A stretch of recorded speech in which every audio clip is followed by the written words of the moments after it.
Assalamualaikum warahmatullahi wabarakatuh.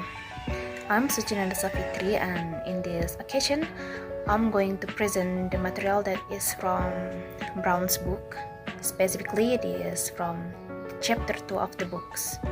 So, the chapter 2 of the books is talk about a methodical history of language teaching. Firstly, let's take a look to the definition of method. There is two definition by Anthony and by Richard and Rogers. Anthony in 1963 said that a method is an overall plan for systematic presentation of language based upon a selected approach, while Richard and Rogers said that a method is an umbrella term for specification and interrelation of theory and practice. Next, here you can see a diagram of elements and supplements of methods. It is by Richard and Rogers in 1986. So the method is divided into three sections. It is approach, design, and procedure. Next is changing winds and shifting sands. It is an metaphor that has meaning the times they are changing. So as we already know, things are inconsistent, unstable, and always changing. So as the title, we are going to talk about the changing in methods.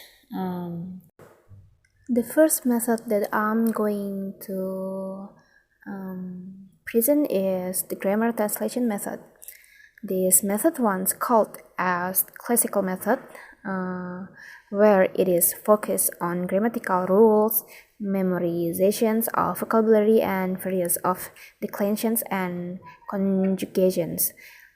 Also, translations of text and doing written exercise.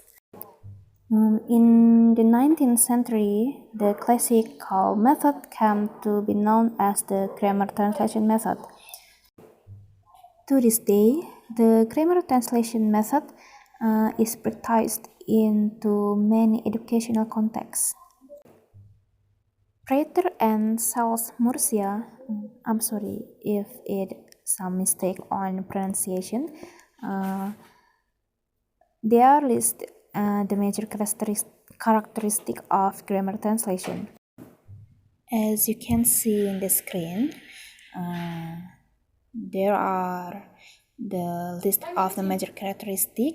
The first is classes are taught in the mother tongue with little active use of the target language. The second is much vocabulary is taught in the form of a list of isolated words and others, and the others you can read it in the screen. Next is the going and the series method. The history of modern foreign language teaching may be said to have begun in the late 18th century with Francis Coin, a French teacher of Latin with remarkable insight. Coin had to go through a very painful set of experiences in order to drive his insights. And that is when the series method was created, a method that taught learners directly without translation and conceptually without grammatical rules and explanations, a series of connected sentences that are easy to perceive. And for the first lesson of a foreign language, would just teach the following series of 15 sentences. As you can see in the screen, that is the 15 sentences. And the next is the direct method. This method, sometimes called as the naturalistic,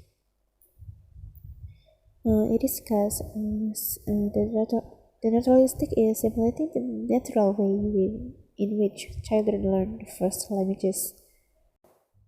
The direct method enjoyed considerable popularity at the beginning of the 20th century, but by the end of the first quarter of the 20th century, the use of the direct method had declined both in Europe and in the US. So for the last is the autolingual method. In the first half of the 20th century, the direct method did not take hold in the US the way it did in Europe. While one could easily find native speaking teachers of modern foreign languages in Europe, such was not the case in the US.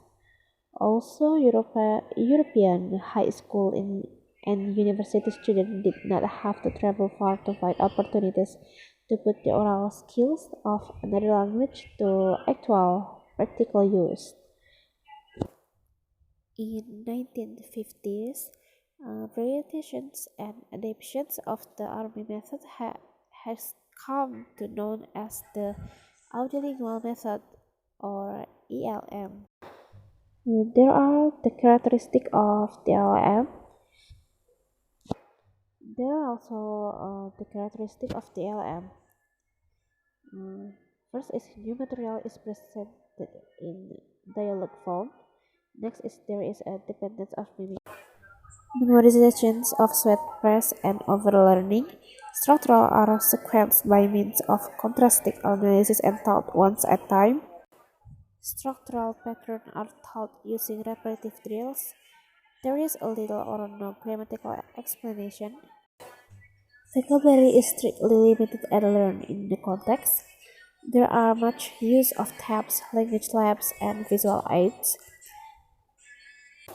And more you can see it in the screen.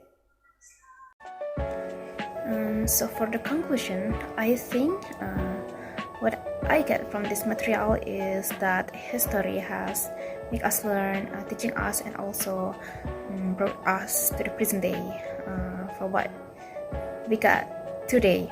And so time by time, there always be a change to the better of what we have today. So that's all from me.